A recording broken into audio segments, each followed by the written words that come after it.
There is a question here. Assalamu alaikum, I am from Kashmir seeking present situation in Kashmir. Is it permissible to do jihad there and make dua for people of Kashmir? I would say, if you are doing jihad in the name of Pakistan, then there is no jihad.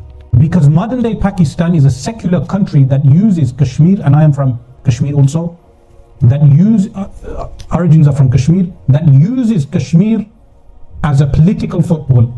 If Pakistan today was based upon the principles of Islam, then the corruption of that country would have ended many years ago.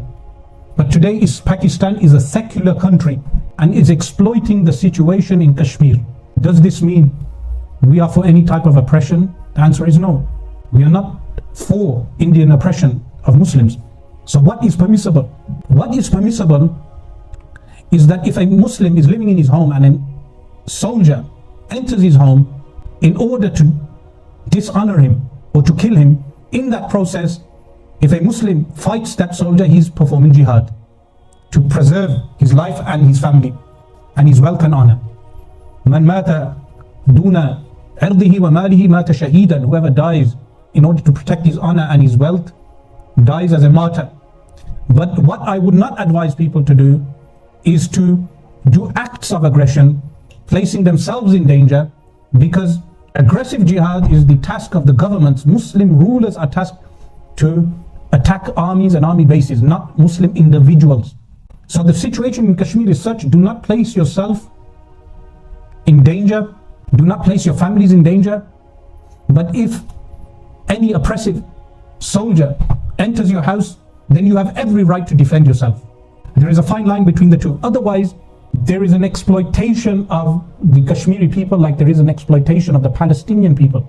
Unfortunately, because of the rulers of those regions, that the rulers do not rule in accordance with Islam and only remember jihad when it suits their agenda. Otherwise, what country allows itself to be split into two, to lose the population of 200 million people?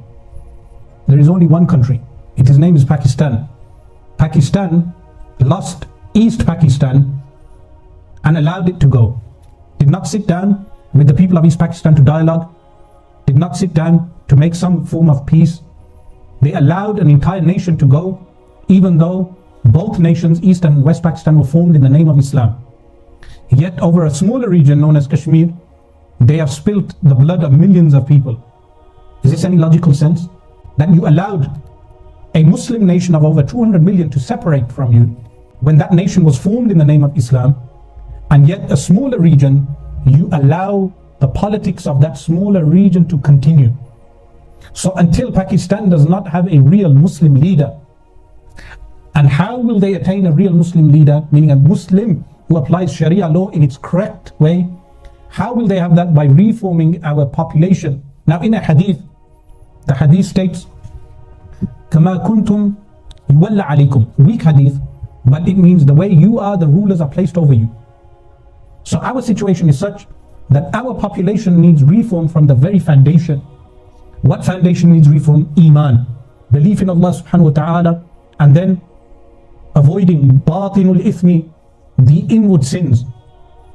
When we form a society, وَالَّذِينَ جَاهَدُوا فِينَا لَنَهْدِيَنَّهُمْ. Those, look at the word, وَالَّذِينَ جَاهَدُوا, those who've struggled, فِينَا, in our ways, لَنَهْدِيَنَّهُمْ, we shall surely guide them.